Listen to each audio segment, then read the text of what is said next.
Greetings, everyone, and welcome to the 241st edition of Cinema Effect, the podcast where we review and talk about a different movie every single Monday.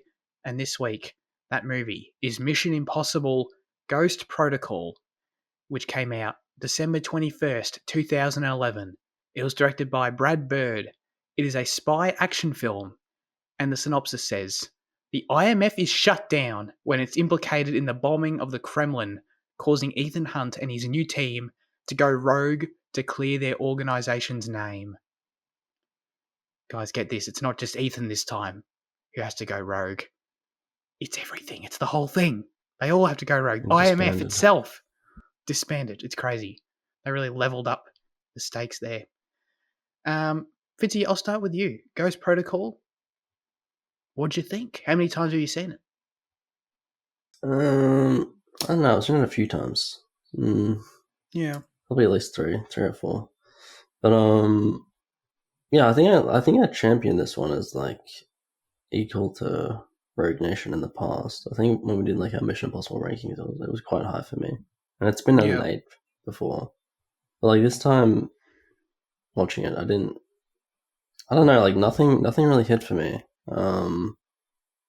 Like the side characters are about as interesting as the last one, but they have more screen time, pretty much.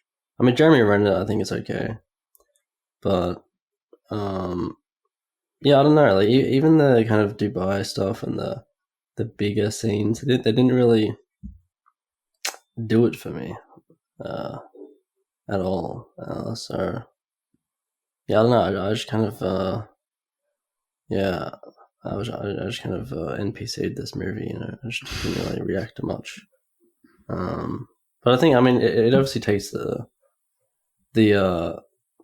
takes the series to like that new kind of level, I guess, and standardizes the filmmaking a bit. But it's like you can see like the constant kind of increase in action still happening. So, and in like the actual fight sequences. So, yeah.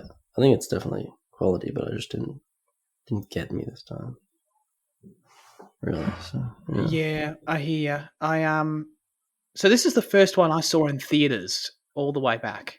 Yeah, 14 years ago. So I think that combined with obviously knowing it's well received and sort of lumping it in, I think something about I sort of do in my mind lump it in with like the newer generation of films, with obviously they drop the numbers and they go for the subtitles, and I remember it feeling a lot more Macquarie worked on this film, which we'll get to in the trivia, but so I sort of lump it in with the ones to come, I guess. Yeah, so all that had me remembering it fondly, but I was let down. I'm with you. I think this movie's pretty mid, in my opinion. It's in this spot where it lacks the urgency and the vitality of 3, and then the characters and the scale that come later as well. So the result is that it's just kind of bland to me. I think the film has some weak points, and then anything it does well enough never really goes beyond that. So I think it sounds like what you were saying resonated with me, Fitzy, about nothing really landing or resonating. It's, there's not any moments or sequences here which really stand out, which is kind of crazy since like Tom Cruise literally climbed the Burj Khalifa for us.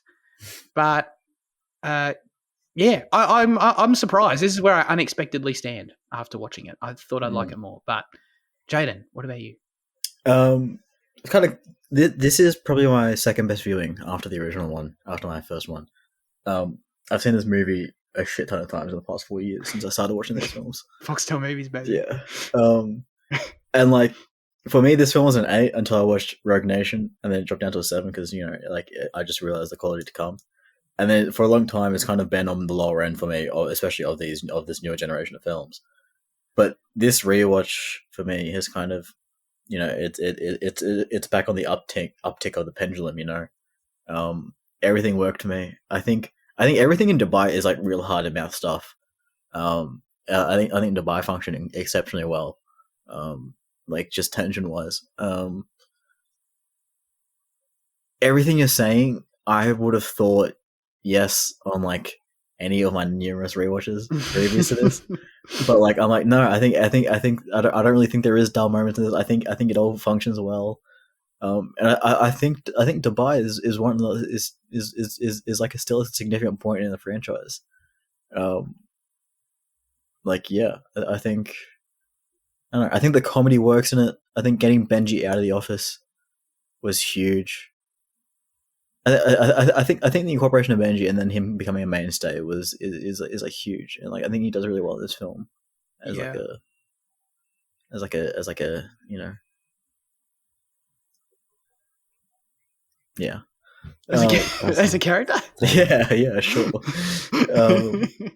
And yeah, I think each location functions well. I think it serves the story well everywhere they go, and I think it's interesting always. Yeah. Okay. All right. I sense dissension. Interesting. But hopefully, yeah. I mean, what was it? Is there anything? When was the last time you saw it? I guess. Like, what about this? It really rewatch? wouldn't be that long ago. That's crazy. Yeah. I can check Letterboxd to see, but like I said, I don't know. Like, it's the last time I saw it in full, and the last time I saw like 40 minutes of it. You know, I've only seen it in full the one time in the theater. I realized. Wow. I had seen bits and bobs. I think I want to say a few years ago when I was rewatching them, I like watched the first half of it for some reason. I don't know why I never finished it, but yeah. So this was July last year was the last time I watched it. Sorry. Wow, that's not that long ago. Yeah. So this is I don't know. This is going way back for me. It's probably the one I'm least familiar with actually overall. Yeah, I don't know. I'm just surprised. I'm surprised by the outcome. I must say. I mean, we can get into Dubai, I guess. Why not? I think there are parts of it that I like, I guess. The whole climbing of the Burj Khalifa is cool. There's no doubt about it. Is this kind of the original? This is how I remember it, but correct me if I'm wrong. Is this kind of the first time that they really built the film around one particularly significant stunt? You know what I mean? Where before it was kind of like, oh yeah, Cruise does his own stunts, but like, you know, there's a lot of them at a certain level. But then this is the first time I feel like they really try and up the ante with one and build everything around it kind of thing.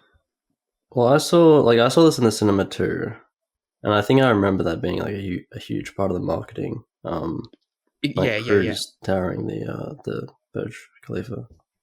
So yeah, I think they did kind of shift that. Yeah. I think it was smart because I think they try and sort of carry that on throughout. Like each one, they try and do something that sort of, I don't know, tops it or whatever you want to say. They try and maintain that anyway, where they sort of always have, well, especially with Dead Reckoning, where they obviously the cliff jump was like, you know, they try and have one huge stunt to sort of build the marketing around that. Oh, look, Tom's doing this time, kind of thing. You know what I mean? And we're even talking about that for the Final Reckoning trailer. So yeah, I think I'm pretty sure this is the first time that they did this because there was nothing really in the previous three in particular that stood out as like that's what they would talk about, you know. And it's obviously such a world landmark that sort of makes sense. Like you're going to a significant place and doing it for real.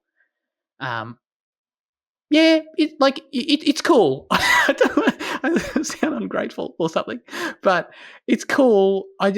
I don't know, maybe comparison is the thief of joy in this case, where like I just think what comes later is just more exciting. And he's just like, especially, you know, when you see it behind the scenes, like obviously he's on wires and shit, obviously. Like I'm not saying I want him to do it without wires. But it's just kind of, I don't know, it's just kind of mild. He's just out there with wires, like on the side of the building. And it's like, okay. You know what I mean? I don't know. Jen, I can tell you're losing. I don't know. I don't really care too much about the film to like really defend it, but like I don't understand your point of like he's on wires. Like, yeah, of course he's on fucking wires. Like, what do you mean? I know. Like, I know. But it's just like I guess put it this way, right? I think being out there on the side of that building with wires, like, I would do that. No, you wouldn't. I would. No, you wouldn't. I would. 100% I would. I'm not even joking. I honestly wouldn't have it. And I'm not saying I'd do it well or, you know, I could do it like, you know, acting. Obviously, I'm not saying I could do Could you do the physical comedy while you're climbing the side of No, absolutely not. There's no way, right? I'm not trying to say I can do Tom Cruise's job in this movie. But I am saying that the mere motion, the notion of being out there on wires on the side of the building just isn't. It's like, it's cool. but it's not that cool. Right, he swings and he hits the top of the window and he's about to fall. That was cool. That was like the only cool part. I'm not gonna lie. Wow. The rest of it is just like, all right. Yeah. Like after I've seen him dive off a cliff on a fucking motorbike, you know what I mean? Like I would never do that. That's insane. But the motorbike was on wires, and I know, but I would he had never. a But I'm just parachute. saying, I would, wires or not, I would never do that. I would do this. I would never. Well, I could never fly helicopters like he does in Fallout. You know what I mean? I would never dangle off the side of a plane like we're going to see later. This is kind of the one where it's like I could reasonably see myself doing this. I think like Yeah. Dubai is like the big like sequence they like advertised and built off, but like I think he's plenty physical throughout, and like dude, like one of the things I loved most about this one was like just the way he's destroying his body at the end in that parking garage. Like he's just throwing himself off everything, and just he's breaking bones. He's crippling himself. He's and I like that shit was funny and cool. You know, like here he goes again. Yeah, you know? yeah. Like, That he's sequence. dropping cars of things. Like it's just. I don't know. I don't know if this is going to resonate at all. That sequence I mean, it's not even that similar, but like it for some reason it brought images to mind of Toy Story 2's airport sequence. You know, when just the fact that they're like moving between the different compartments, and it's kind of a different, similar color, and like the way they're falling between. I don't know. This kind of reminded me of it. Yeah, I don't really remember mid. So Wow, dude, Toy Story 2's final act is phenomenal. By the way, anyway, sorry, my bad. I don't know, because I have like championed this film before and like love that stuff. But I think what you said about urgency, Zach, it's like with the kind of rush in that scene where they have like 24 minutes until the client comes or whatever. It feels less urgent than it feels like rushed for some reason. Like the way that Tom Cruise goes straight into to climbing, the building. Yeah. There's for some reason there's no sense of building tension to it. There's something missing there. I agree. And the urgency that they create from from people turning up early and from having this short time span, it doesn't work for some reason, and I don't know why, but I agree. I think it doesn't work either. The only part, not to like entirely skip past all the cool stuff he does outside the building, the only part of the sequence that really is tense in my opinion is, which I like, is like the actual when they get into the hotel rooms and start doing the parallel exchanges of the codes or whatever you want to call it. That I actually thought that scene was pretty tense. That was good. But yeah, everything prior, I agree. I think it's lacking something. I don't know. It's hard to put my finger on. I think Giacchino's score is kind of mid in this movie, and I think that maybe that's got something to do with it. I'm not 100% sure, but like I don't think it really stood out anywhere, and maybe if it was better here, it would help. That's just a thought. Yeah. Well, like when I think of that sequence, I almost think of it as like silent. Like I don't really think of. Yeah. Right. Exactly. Yeah. Yeah. I mean, the film does play with silence, not to jump all over the place, but like the scene where they're infiltrating the Kremlin is completely silent, and that works for it. But there's no other real moments where the music really ramps up and gets you in a super effective way. But yeah, I agree. It's one of those things I would need to really sit and analyze it, and like it's one of those intangibles I think where it doesn't really work for me. Yeah, but I just think they hop into Dubai like too quickly. Like it feels like we get to Dubai and then they're just in the hotel room and then they're doing the stunts. Well, don't forget they were driving on the road to Dubai and almost hit the camels. Don't forget that. Oh, yeah. Camels. And they only had like 36, like they knew when they were in Russia, they had like 36 hours until Monroe got the Monroe, whatever. So like there wasn't really anything significant enough to show between that. Like it's just that you travel from Russia to Dubai, it takes a couple of hours, and then, in 30 minutes she's arriving all of a sudden. Yeah, but like even with like the Shanghai sequence in 3, it's like they had like 4 hours or like a few hours, and yet I think that the hotel scene that we saw, they kind of set the stakes for them. That did a lot. just to add to the kind of time tension or whatever it was. But there was nothing here that solidified that, you know? No. Yeah. Yeah, I agree. I think part of it also might be a larger problem with the movie being the sort of lack of a strong villain and strong stakes.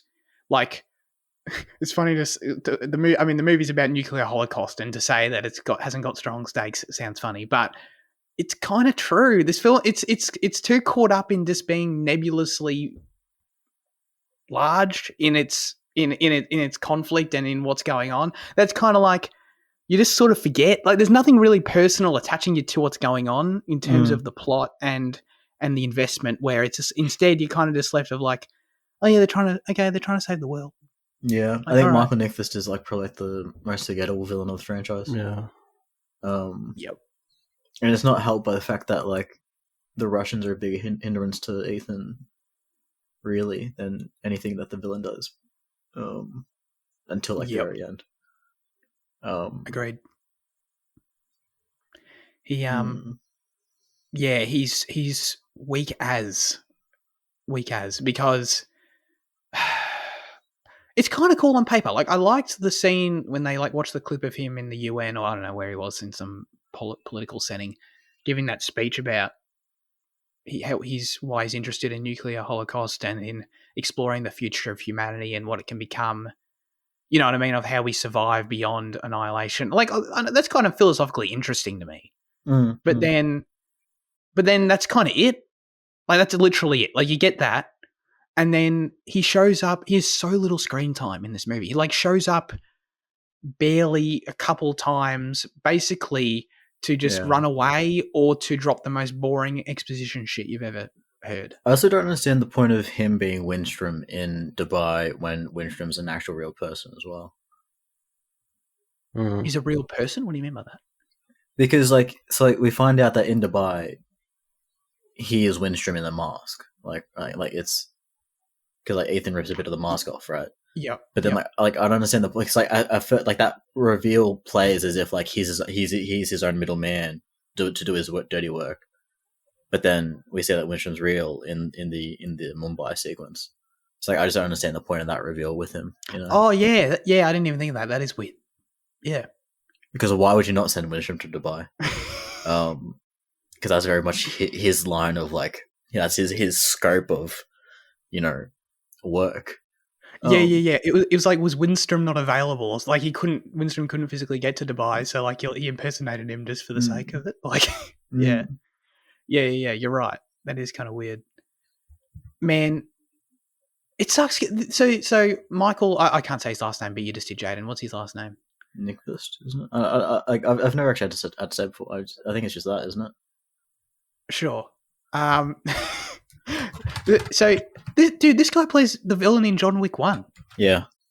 And it's like, I only realized that afterwards, because when I was going through the cast and stuff, and it's like, he is infinitely more charismatic in John Wick 1. Like, to the point where I like didn't even comprehend it was the same guy. Bro, but he's got like so much more to like work with in John Wick 1, like in terms of like the stylization and like how 100%. much and how much like of a typical thug he can be with his character, Like he's just got more he can do. 100%. I'm not blaming him entirely. It's just like, man, it was such a nothing character.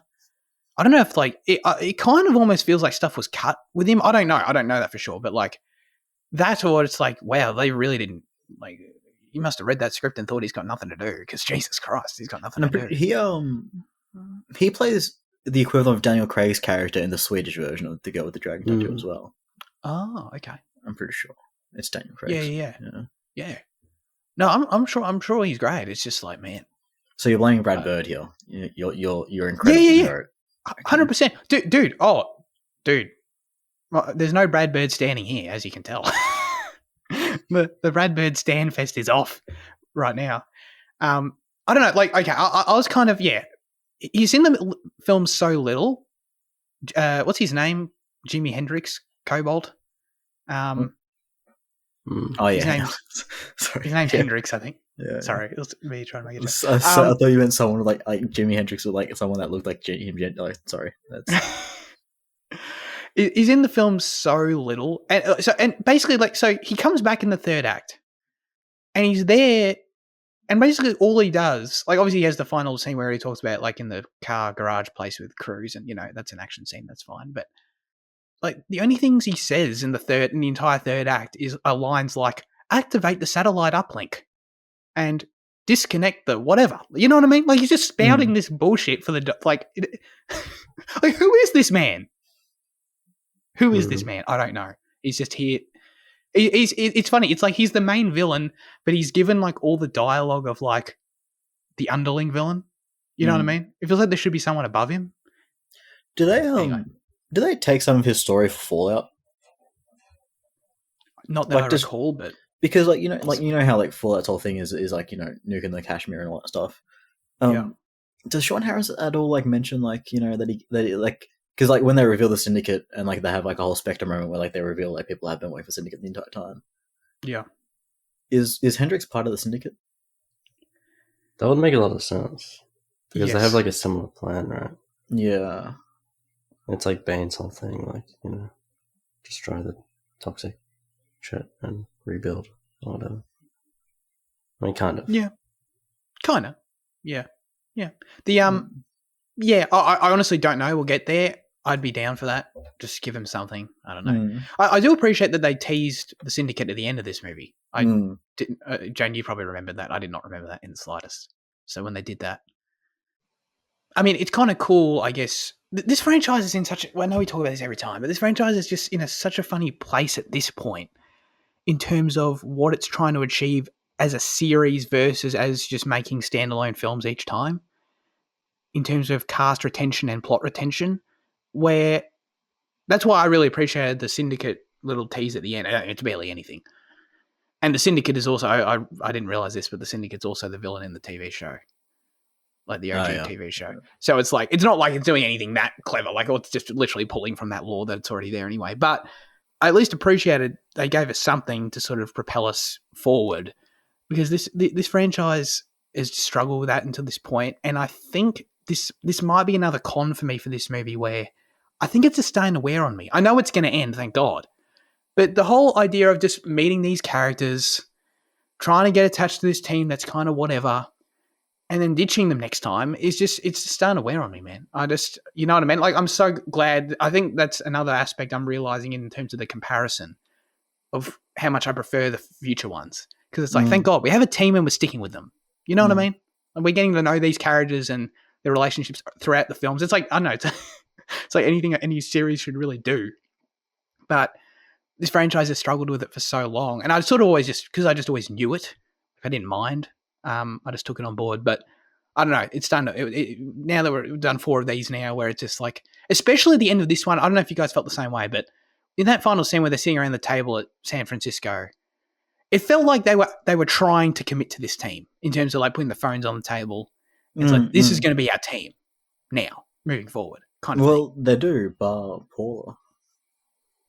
I mean, Brandt is like he gets relegated to like secretary or some shit like that, and that's do, probably because of like Avengers conflicts.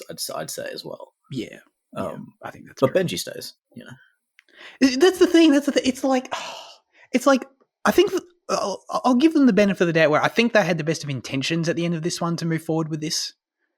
So that's good, and that's the impression I got from the scene anyway. I don't know if you disagree, Fitzy, but that's the impression I got from that scene.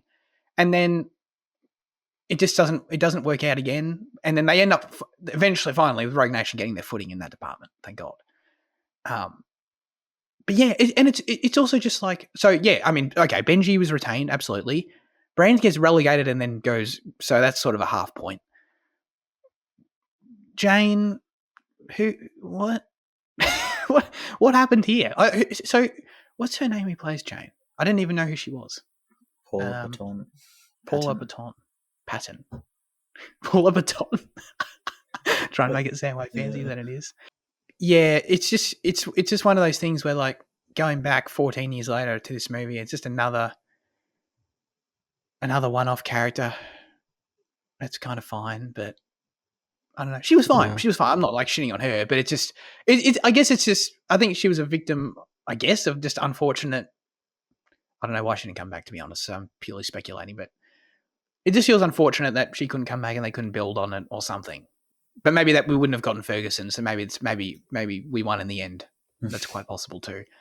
But yeah, I guess the fact they haven't committed to a team yet is holding me back from liking this movie as well. Is my overall point.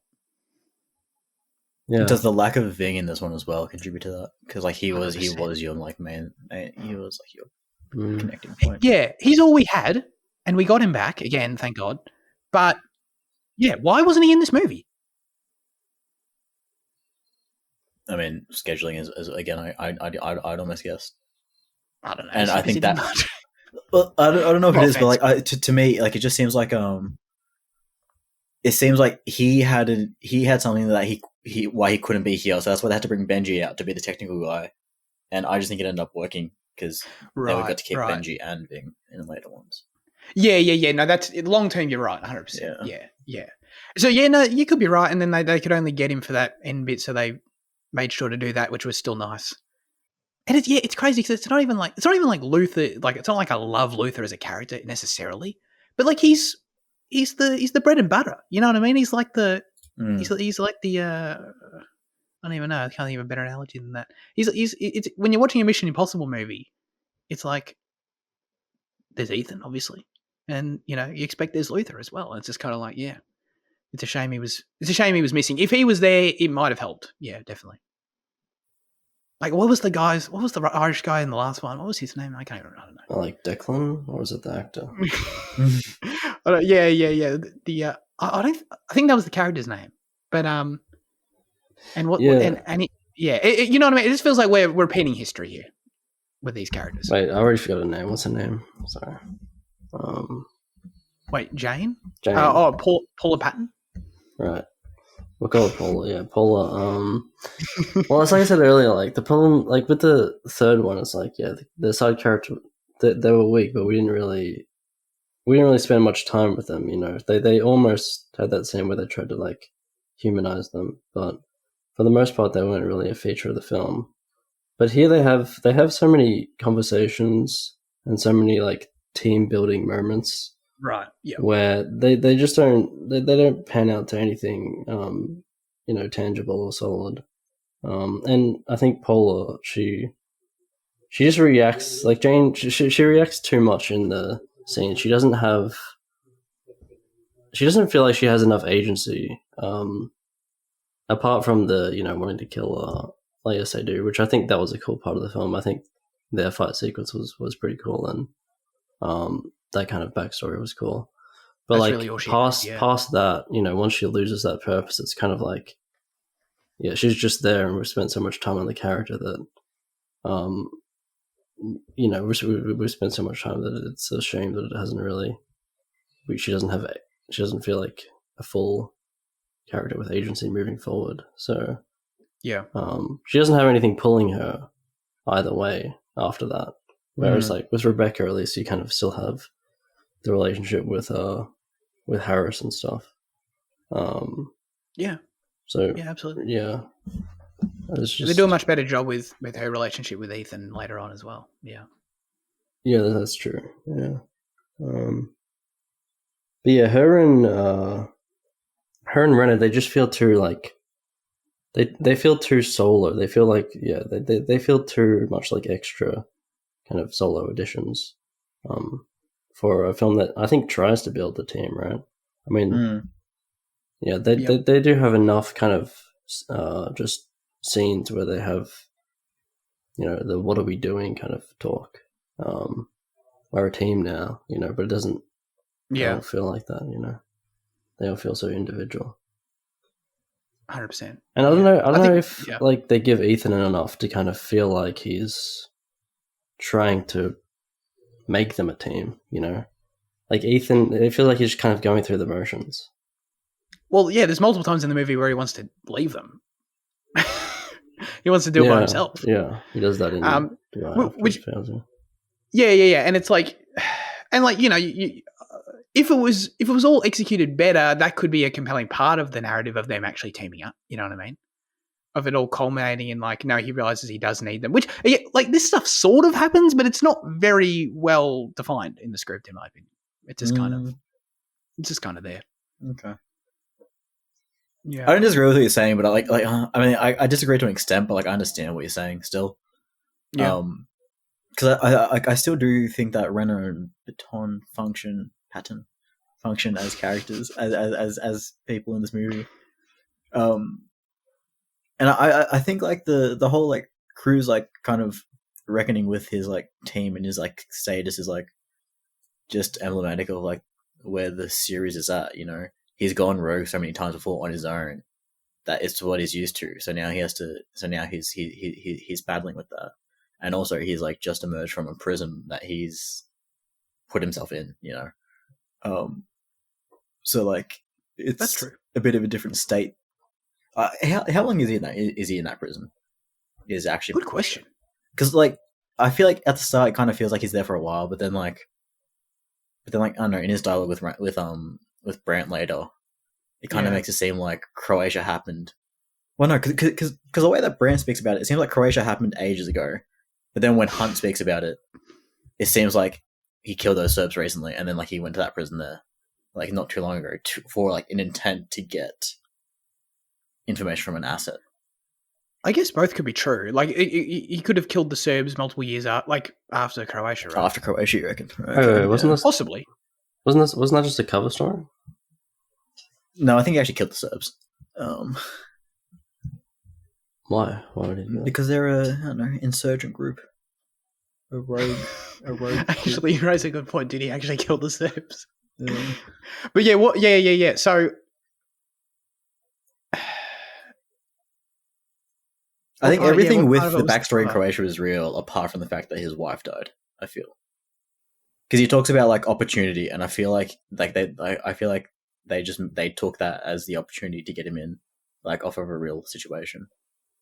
That could be true. But I see what Fitzy's saying, where it's like, yeah, did they invent him killing them as a means to get him in as well?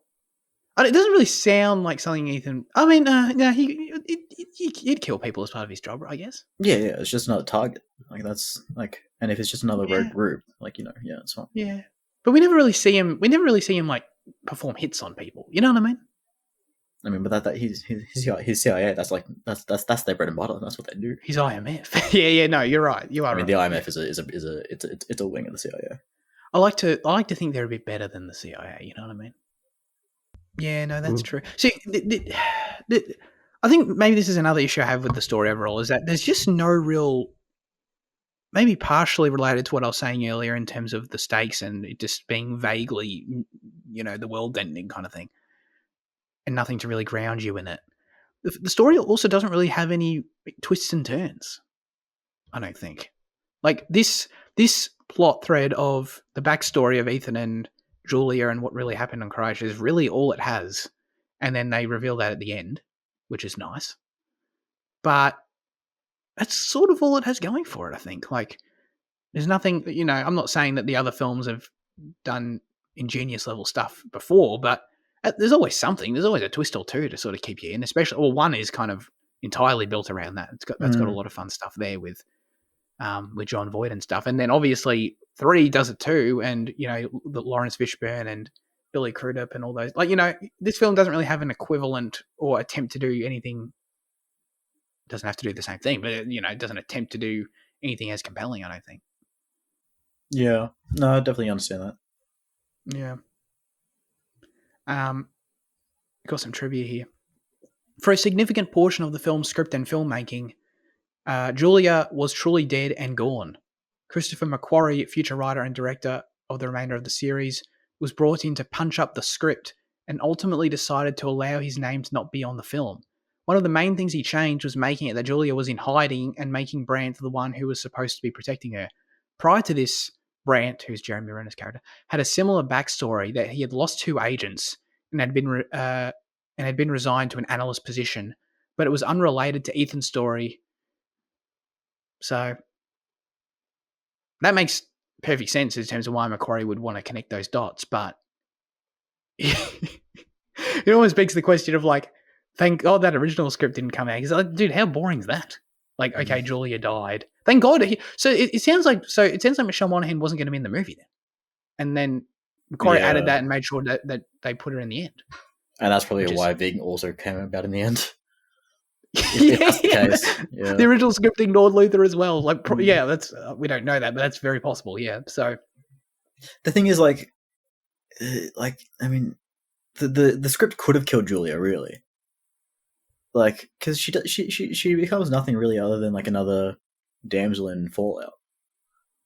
Oh, she's pretty essential in Fallout. Not screen time. I mean, like, yeah, kind of, but like, she's also just kind of a hindrance on like Cruz moving forward in relationships wise, you know. So it's like he needs her permission to like start dating Ferguson. It's like, come on, man. He should have done him a favor and killed her off. Yeah.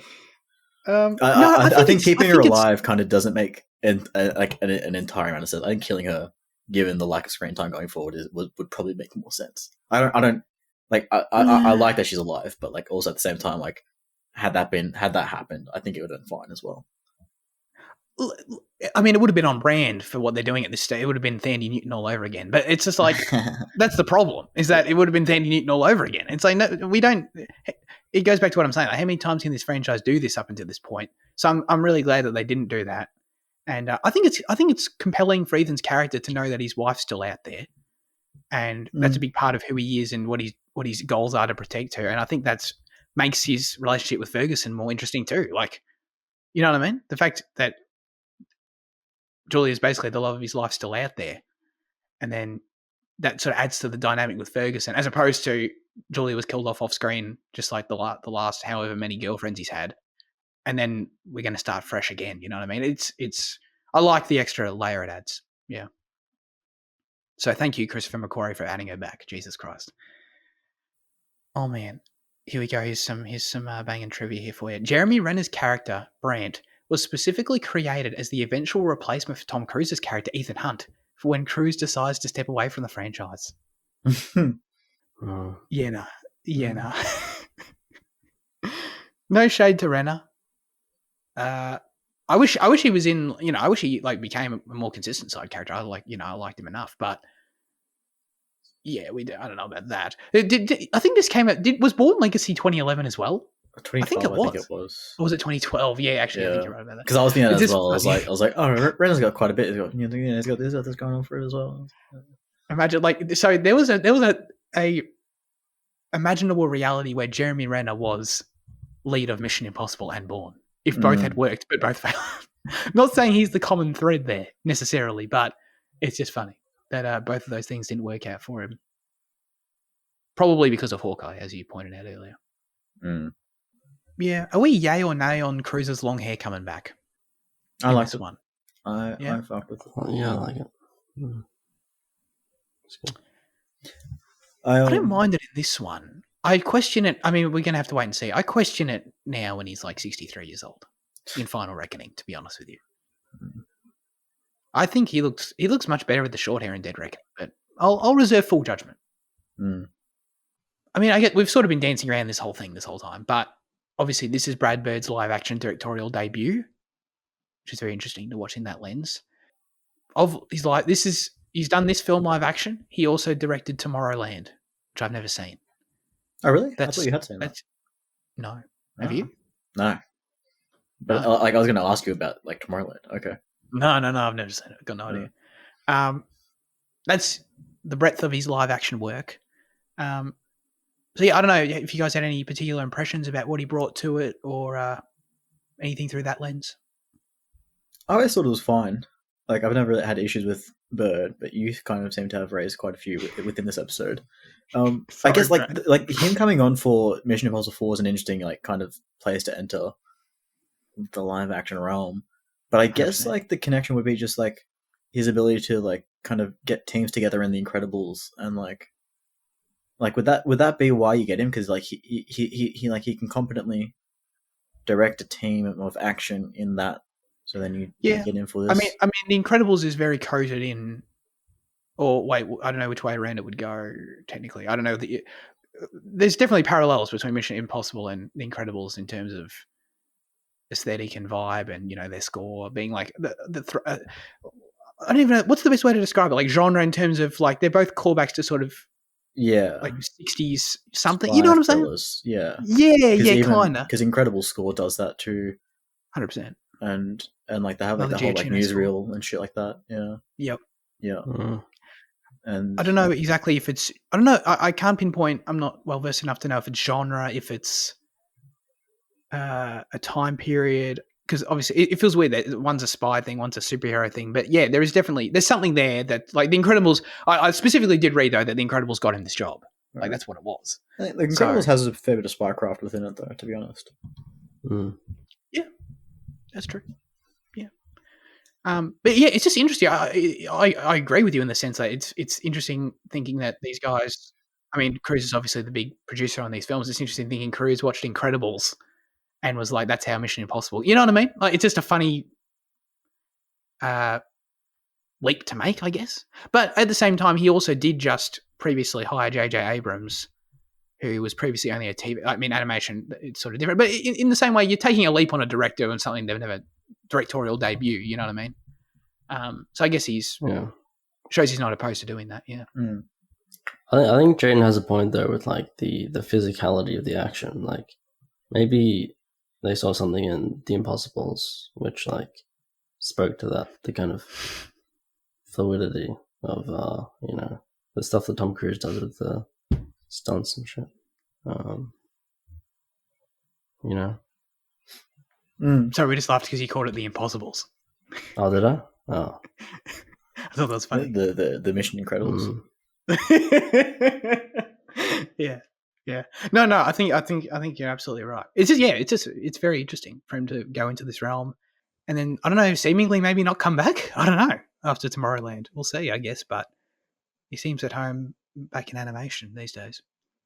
What are some other big sequences we haven't really done justice to? I love Jaden the loves Russia them. stuff. I love the like Kremlin? everything that goes on in Russia.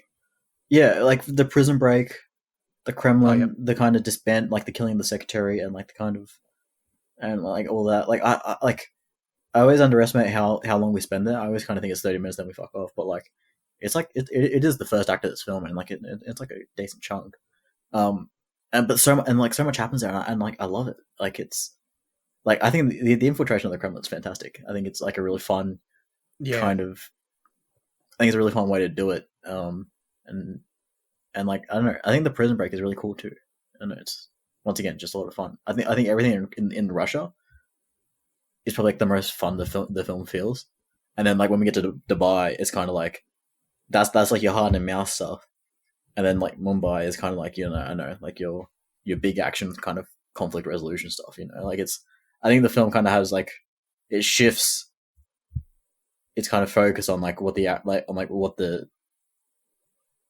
intention of the action shifts, and I think it all kind of functions like throughout the acts.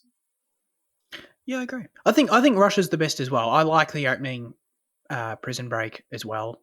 The song choice is cool, and it's just a cool scene. It really is. Just all the doors opening. It's a fun idea with Benji controlling the doors, and he doesn't know it's Benji either. He just thinks it's some random guy. And he's just playing with him. Yeah. That's true. It's they do well there. I always, for some reason, I really like that shot they keep coming back to of Cruz like throwing behind him on the bed and he's throwing the rock bouncing around the wall. I think that's just a really cool way to reintroduce the character. So yeah, I agree with that. I think the Kremlin's the best scene in the movie, to be honest with you. I think that sheet thing they use to project the image in the corridor is really cool and really clever. Yeah, just fun. I don't know. It's one of those things that when I see it in this movie, I've never really seen it done before, and I really appreciate that. It's fun, and the whole idea of the eye tracking is really clever, which they obviously play with again when when all the different people walk into the corridor and it breaks the whole thing because there's multiple eyes. Yeah, that's really cool. Sets of eyes. Yeah. So yeah, no, I totally agree with that. Actually, I think that scene's really good. There is. Tell me if you guys agree. There's some shoddy CG in this movie, though. I have to say. I think the Kremlin looks a bit like the explosion. Like I think that's obvious CG there. Oh, that looked terrible. Yeah. I mean, it's Mm, 2011, and I mean, like CG has never really been the focus of the franchise prior to this. Like, you can kind of forgive it. I think everything 3 did looked better than that. Mm. I thought it was standout, not very good. Really? Wow. And then where's your other issues then? Dubai has some shoddy CG. Like, there's that shot when he's like running. Oh, it's meant to be cool, but there's that shot With when the he's like sandstorm running away coming from the back. sandstorm. That Yeah, looked pretty right. bad. I'm not gonna lie. I think that looks fine. Like I think that one like genuinely looks fine to me. Okay. Yeah. I I sort of think the associate Kremlin's the big one for me, really. But like that was the worst one. Yeah. Yeah. I think maybe unfairly. I think I associate this franchise again comparison to later. Basically, my entire feelings towards this movie is built on that, obviously. But I associate this franchise with being, more film based, more Nolan, if you will, in terms of in camera stuff. And there's just a few big moments where this film didn't commit to that stood out. Yeah, I think it's unfair to judge this film on what it figures out later, though. Yeah, I mean, I can't disagree with you, but to be honest, that's what I've been doing this whole time, and it did affect my enjoyment. Yeah, like no, I guess I'm being hypocritical because I think I've been doing it too. But now that doesn't work. I think I think it's a valid argument, though. Yeah. I mean, I think most of the issues that the film has derives from like the natural mistakes that are going to come with like a massive increase in scale, right? Like the cartoonish nuclear villain, the kind of, I mean, the two sequences that you just mentioned that have bad CGI are like the bigger, sequences that you wouldn't see in the other films, like the freaking Kremlin blowing up. Like, when would that ever happen in? That's true. Earlier, in the sandstorm. But I mean, I think the sandstorm looks fine. But I mean, like these issues in general are just kind of, mistakes that you can kind of expect from this massive increase in stakes and scale, and growing pains. Yeah, that's true. The car chase through the sandstorm wasn't that interesting to me either. As a piece, I think it was. I still enjoy that. I enjoy the tracking and through the sandstorm. I think that was great stuff. Yeah. And then really, I think we touched on most of it. And then obviously there's the whole like opening act to Mumbai, which is that's a bit of a snooze fest. I'm not gonna lie.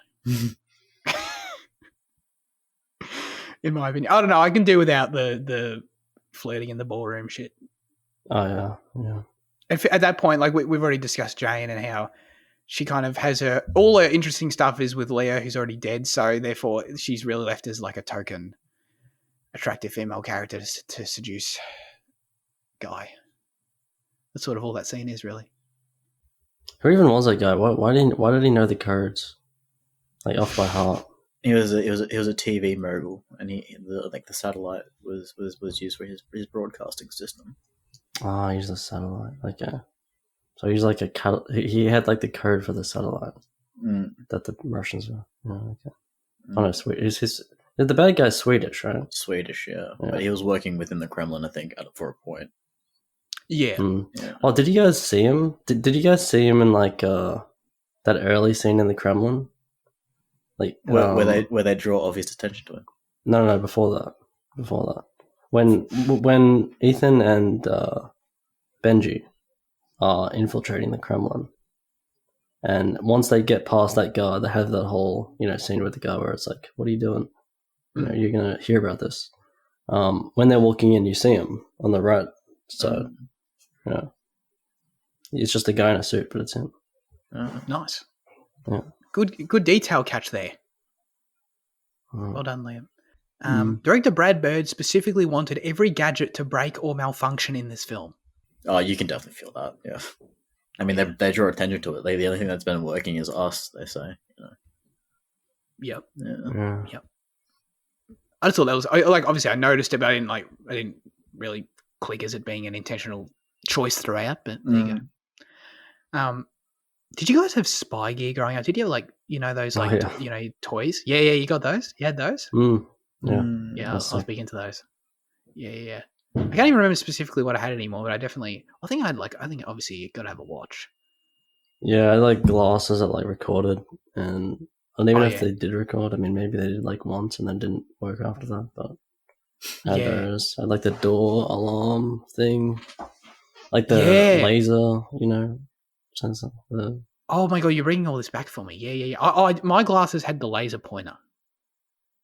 Oh Put yeah. the plastic glasses on, and they had the little. And then I had this like suitcase, this like plastic suitcase. Where it was like there was different thing. It was like a little shooty like Nerf gun thing, and it was like Oh yeah, some kind of pen laser thing, and I don't know, stuff like that. yeah. That's good. That's good. Mm. God, I'm glad you helped me out there because I totally forgot. I also had the trigger alarm thing. That's cool. I like that a lot. The proximity alarm. Damn, this shit's good. I might need to head into Target and see what they got these days. I've got no idea. Do kids even like that shit anymore? I've got no idea. Do kids still like Nerf guns and things like that? I think Nerf's still big, surely. It is. I mean, God. dude, I still get ads for like Nerf like knockoffs, on like Twitch and shit. Really? Yeah. Wow. That sounds fun. Why did we ever leave Nerf behind? There's a hassle picking up the bullets. Yeah, that's actually true. That is like the only downside to it. I think that's actually the ad I get. Like it's like a TikTok ad type thing. Like it's like in the style of like a TikTok where like it's like a skit, and she's like talking about like, oh yeah, of course I always lose my bullets, but I don't. It was like, but wait, do they actually? Is it a product that has a solution to the bullets problem or not? I never stick around long enough to find out. I should probably Jaden, yeah. next time you need to stick around because this could be revolutionary. Yeah, and we can reinvest in Nerf. Yes. I think if someone has a solution to that, I might go back in. I'm not going to lie. Let's get to our final verdicts for Mission Impossible Ghost Protocol. Man, Jaden. I think I'll keep it at 7. Like a stronger 7 than what it's been. Yep. But I don't think it breaks the 8 quite yet. Yeah. Okay. Man, I'm coming in hot. I'm not gonna. This movie let me down. It did, and I appreciate Jaden's argument about it being unfair to compare it to future films. I think there's Can you scrap that there. because No. forget Yeah, I made right. that. No, because someone once like pointed out to us in our Indiana Jones review that it's unfair to judge Raiders on products that can't come after it, and I was like, what a dickhead! Of course, And you were so pissed off at that. Yeah. But and so forget I ever said that. Yeah.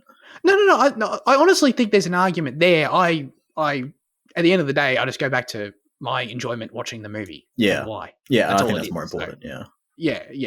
So for that reason, I'm going to give it a 5. Liam. Yeah, I'll give it 6 BMWs out of 10. Very nice. Yes, Right. This was a big ad for BMW in Dubai. Oh, there were so many, dude. And the car sequence as well in Mumbai.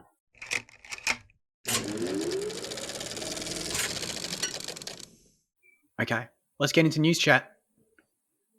There was a one battle after another teaser trailer, which means we're going to have to wait around until next week to see the full trailer. This got me intrigued, though. I've got this movie, this 20 seconds, like, what the hell is this movie? You know what I mean? Looks kind of wild. Lots of people firing guns, Liam. Yeah. True.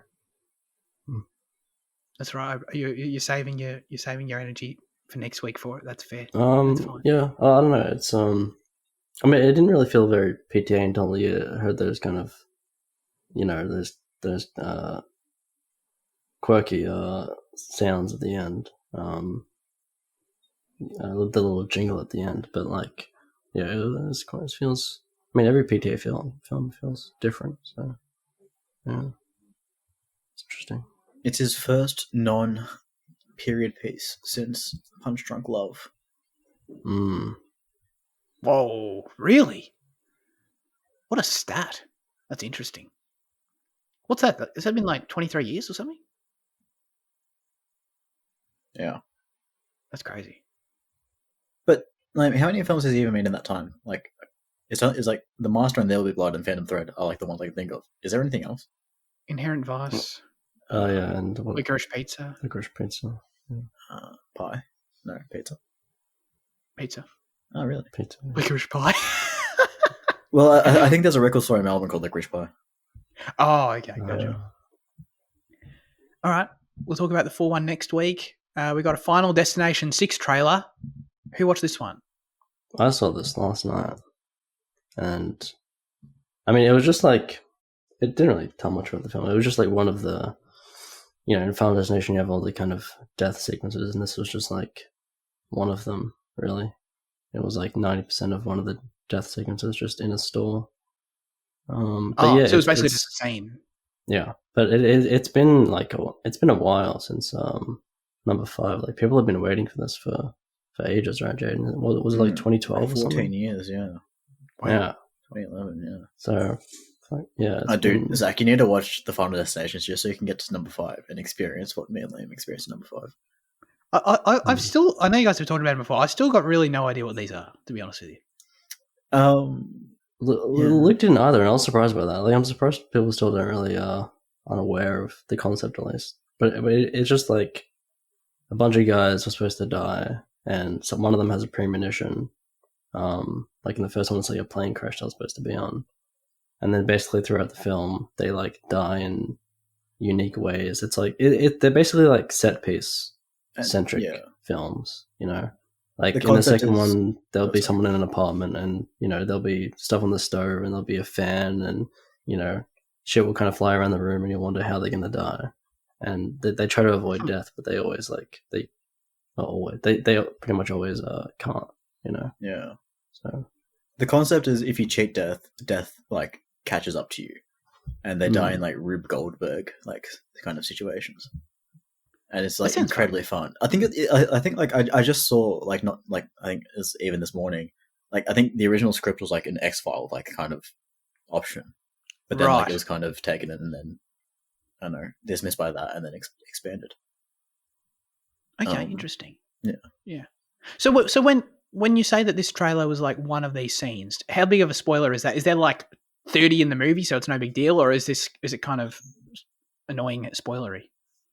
I mean, there's usually like 6 or 7 deaths in a film, so it's there's fake outs as well sometimes. Yeah. Okay, so it's not a huge deal. Yeah. Okay, gotcha. Alrighty, Lilo and Stitch. Jaden, you watch this one? Yeah. Looks kind of lame. I mean, like. It's the same thing with all the other Disney remakes, where like it just loses all the expressiveness of like the animation, and it kind of just like, it's like, if you compare it to like a shot by shot thing, it's just so bland in comparison. And I think like they're losing some of the source. I think they're losing a lot of the source, actually, because like the aliens, they, instead of just being like obvious aliens in disguise, they wear projectors, so it can just be actors. And like, I don't know, I just think it kind of just feels like a downgrade. Like you would never pick this over the animation, really. It'll still make $1 billion though, so like, who cares? I don't know if it will. Is Lilo and Stitch that big of an IP? Dude, I feel like it is. I don't know. Is it one of the ones that you never connected with? Yeah. Oh, really? Dude. Yeah. I feel like Lilo and Stitch gets talked about all the time. Is it specifically because it came in 2002, I think? Yeah. So what? So it's like, it's very much, it sounds like it's something that's of our generation. Slightly before, I'd say. Even slightly before, okay. Mm-hmm. Yeah, like people in their late 20s. Yeah, okay. I don't know. We'll see, I guess. Yeah. I like how the way you used, if they've lost a bit of the source, like you could use either type of the word source there. You know what I mean? Yeah, that was well done. Yeah. That was well done. What's next? Elio or whatever. You watch this one? Yeah. It seems like Home, but just Pixar based. So it sounds like it's gonna be Home, but good. That's good. That's good to know. Yeah, but it's just literally like a kid and an alien team up because they're both lonely, and then they realize that they're great friends together, and then they need to overcome their challenges with friendships. All really, it's going to be such a great ride. Yeah, I know. Pretty dull stuff. We'll find out though. Can't wait to give it 5 stars. Be my top 10 for the year. All right, very good. And finally, Liam, you watched the trailer for The Materialists, which I learned is Celine Song's new film. Materialists, yeah. Oh, is it not the? Sorry, I my don't think bad. so. Yeah. Yeah, it looks alright. It's kind of very it seems much more like standard rom-com type stuff compared to Oh, okay. Past Lives. Okay. But I mean, Chris Evans looks fun in it as a more regular guy, a bartender guy, so waitress. I don't know. Waiter. Yeah, it looks it looks fun. It looks fun. Dakota is like a matchmaker person, and Pedro Pascal's this rich guy, and she has to like, it's a love triangle. So Right. it's very standard, yeah. Interesting. So it just sounds like she's just making a fun rom-com, whatever. I wonder if that's. I mean, yeah, pretty much. Yeah. I mean, I don't want to by any means set expectations anywhere, but I wonder if that's a marketing thing and it's not what it seems. I don't know. I'm just throwing that out there. Yeah. I think when we saw her talk, she only mentioned really that. I think people like they asked about like what's coming next. I think she only mentioned really like that she was working with like some of the similar people, like Xavier is like shooting it again and all that shit. Yeah, I do recall that. Yeah. But like I don't really remember her saying that she wants to like anything specific or anything about it. She definitely didn't say she was working with Pedro. Because that's sick. But yeah. Yeah, I mean, it could be marketing, but I think we saw enough of the film to see like there was some kind of, we saw some standard kind of rom-com type scenes. So right, maybe it's more interesting than that, but I don't think so. Interesting. Okay. It doesn't really seem like an A24 film then, but maybe they're just backing her on whatever she wants to make, I guess. I think A24's kind of shifted significantly. Has it? What feels like an A24 film and such. I mean, like, they're making full-on war films now. I mean, like, that new Alex Garland film that he's co-directing, like, it's... Yeah. Like, A24 is very much just, like, another standard studio nowadays, rather than, like, kind of being a champion of kind of indie stuff. I don't know. I hear you, but I don't know if I draw the parallel between what Garland's does in the war genre to making standard rom-coms. You know what I mean? Yeah. They could be on the path, I guess. Yeah, I just feel like A24 is now just getting to a stage of, like, I don't know, New Line Cinema, who went on to Possibly. Well, they better stop selling merch then, because they have no place selling merch if they're going to be that standard. All right, that's all the trailers. Standard. I just think they're gonna lose some of their identity. Not identity, but like, yeah. I just think that some of that like kind of indie film kind of identity they have is being taken away now, given that they're making multi-million-dollar films of the highest scale. Sure. Yeah. No, I think that's true. I think that's fair.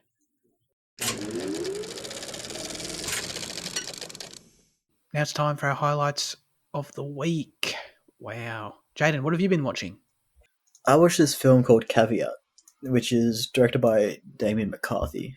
McCarthy, actually. It's Mick and then Carthy. Like, that's tricky. Yeah. He directed Oddity, which is one of my top films of last year. Watching Caveat was fantastic. It was so clear from the start. Like, it became so apparent, like, that this director has like a vision, because you can immediately see like the traits that he has established between Oddity and Caveat, which are his only two feature films. And it was really exciting, and like you can tell that it's exciting when like a new director has like such a significant stamp straight away, and that's identifiable.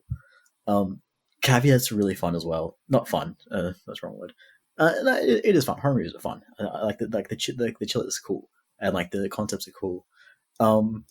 It walks a line between like paranormal and psychological horror, and like it kind of chooses what it wants to acknowledge as real and not. And I think the whole situation is a lot of fun to play around with. And like there's this whole thing with like memory and kind of like flashbacks as well, which he does have flashbacks in Oddity as well. So that's like another kind of thing he's working with. And like, yeah, I think he really nails like kind of horror.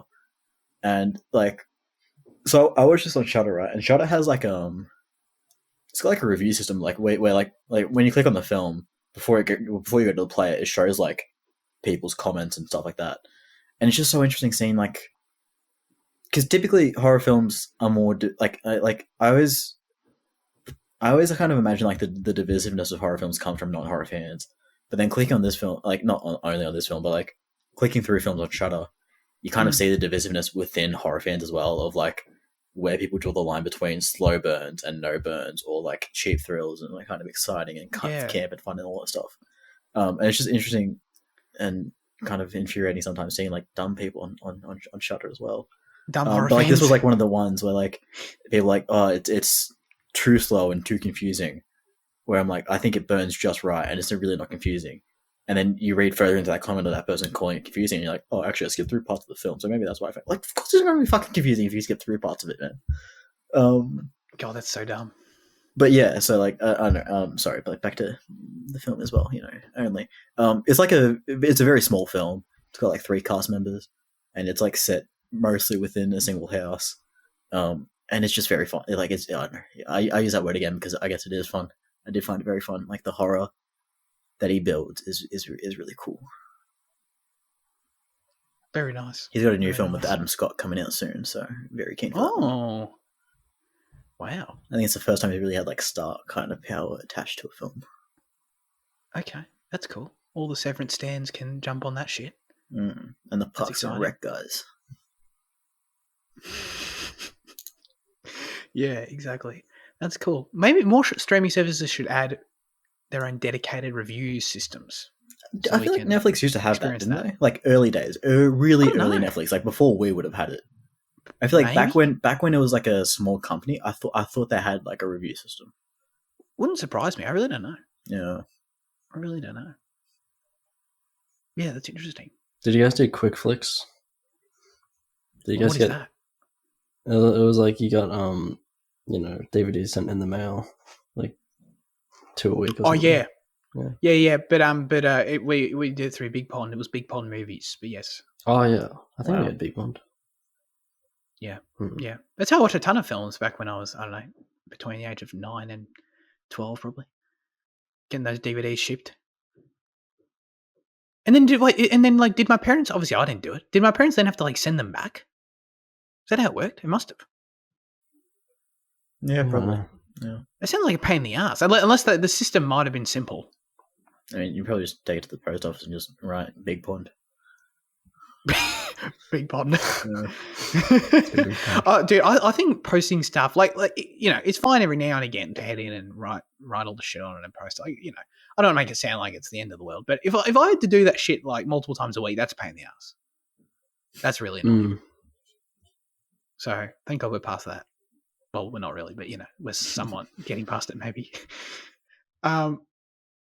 Okay. So this week we finished Fleabag, the famous, beloved British comedy from one Fleabag herself, Phoebe Waller-Bridge, and look, it's not really for me. It's a funny show. It's really well acted. How much do you guys know about this show? She's in like 4 or 5 episodes. She like breaks. Okay, all right. You got a feel for it. She speaks to the camera quite a bit, doesn't she? Yeah. She does that all the time. Yeah.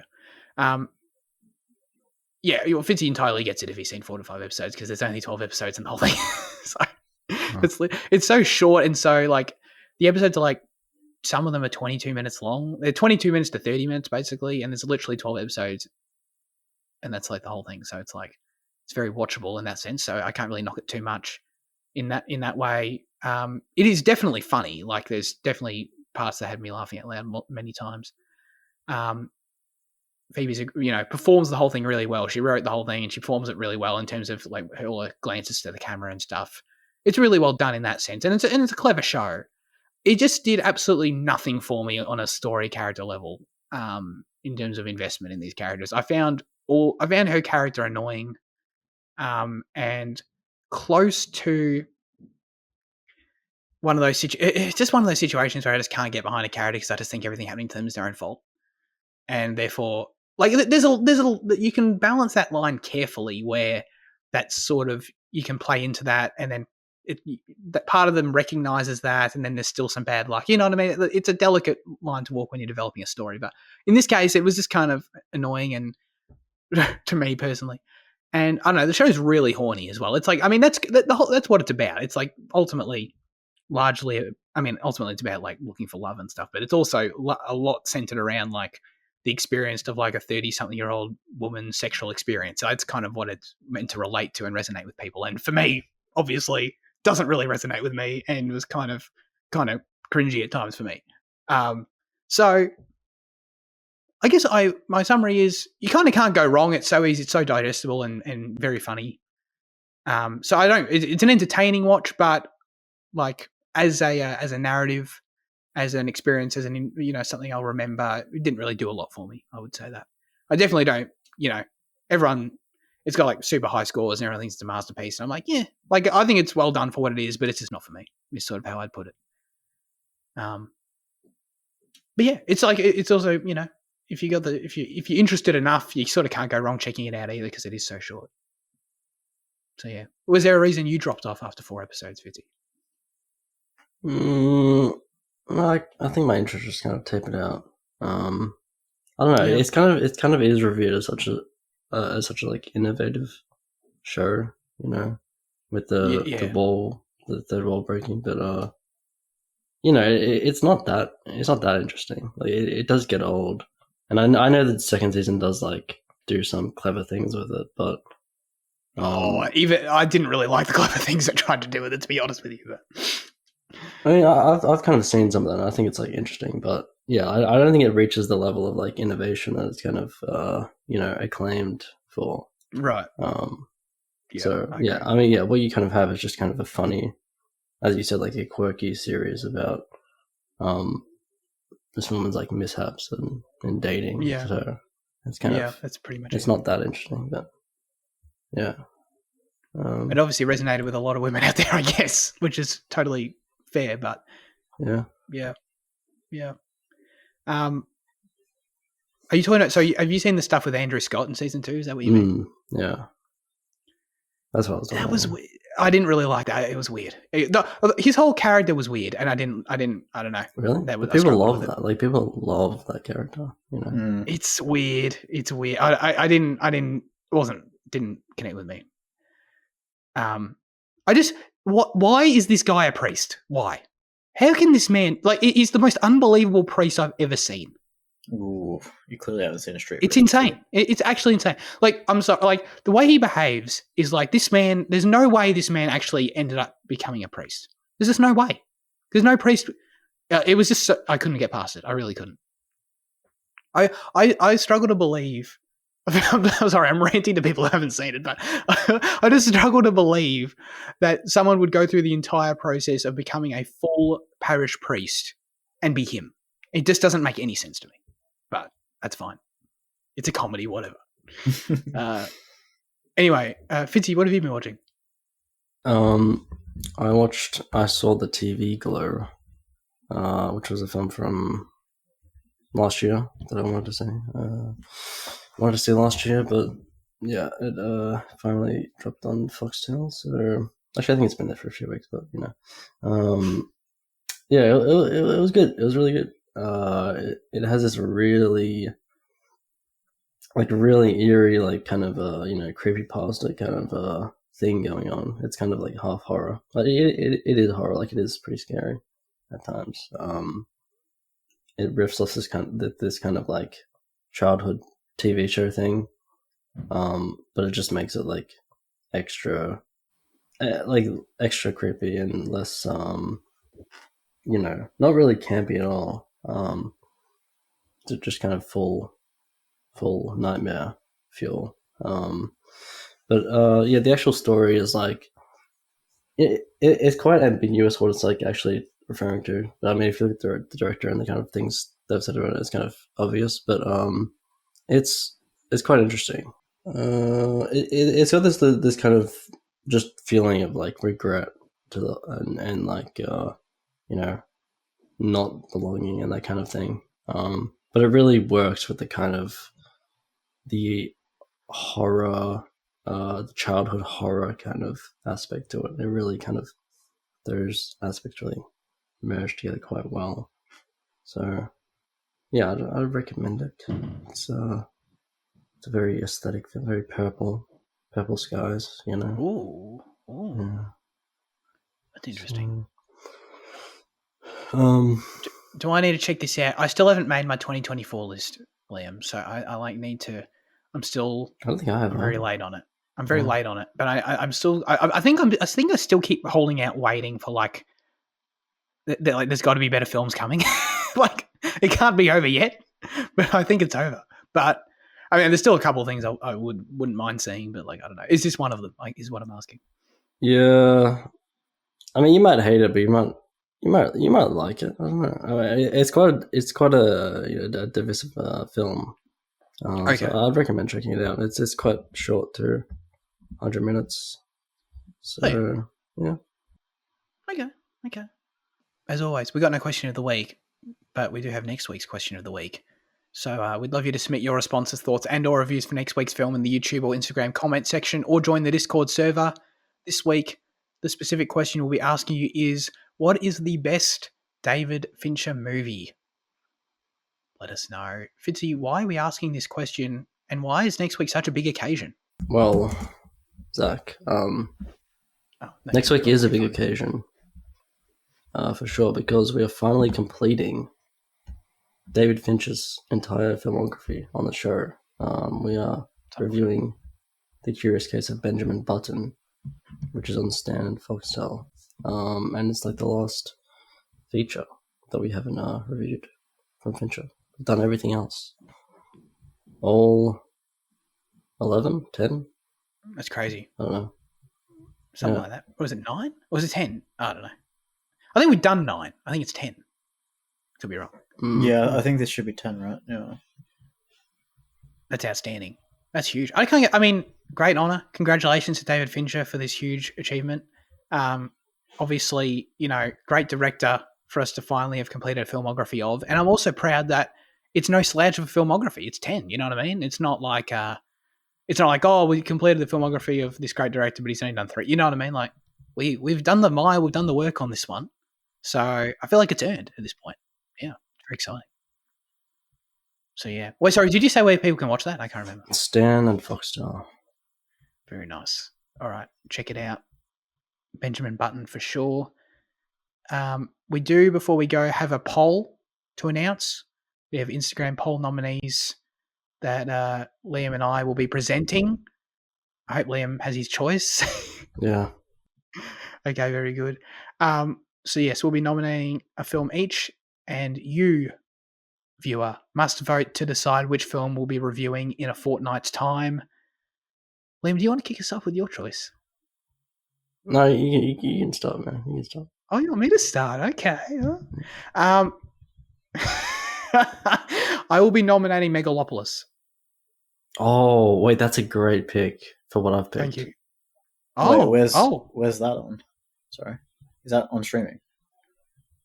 No, but the rules. You guys have made clear you don't care anymore about those rules. Oh, okay. So. Sorry, I just thought that you know. My thing's also not on anything. So. Oh, okay. But yeah, I'm picking a 3.8 out of 10 on IMDb. Paul Schrader film written by Bret Easton Ellis. The novel is, I think, or maybe the script is. I don't know. But The Canyons, which is a Lindsay Lohan film. Okay. I'll read the synopsis again. Christian and Ryan's unhealthy obsession with Tara pits them against each other. However, their rivalry quickly spirals into blackmail, stalking, and ultimately murder. That sounds like it'll be a bad funny. Yeah, but like some people really like this film as like Paul Schrader and Bret Easton Ellis like fans. So some people see something in this film. I didn't want to just pick a bad film. This has been a film that I wanted to watch for a while because I watched like an old podcast episode on it, and like it was really like some people really liked it. Some people were like, "What the fuck is this?" Yeah. Because like some of the actors are like adult actors and stuff like that. So I can't promise the best quality in all aspects. Well, I can't either, clearly. Yeah, exactly. Yeah, but it'll be interesting. It'll be interesting. That's good. I like this. We've got a thematic poll here, unintentionally, of Yeah, low scoring low-rated films. Yeah. That's good. I like that. It's been a minute. All right. I like that a lot. Those are your two options. So go to our Instagram page and check out our stories sometime within 24 hours after this episode goes live to cast your vote. What, like, oh my God, that's such an interesting choice. Did you, like, knowing me, that could have been up against like a classic. You know what I mean? Yeah. I think you might have got lucky there. All right, that's it. I appreciate Liam and Jaden for joining me as always. Have a great rest of your week, peeps, and goodbye.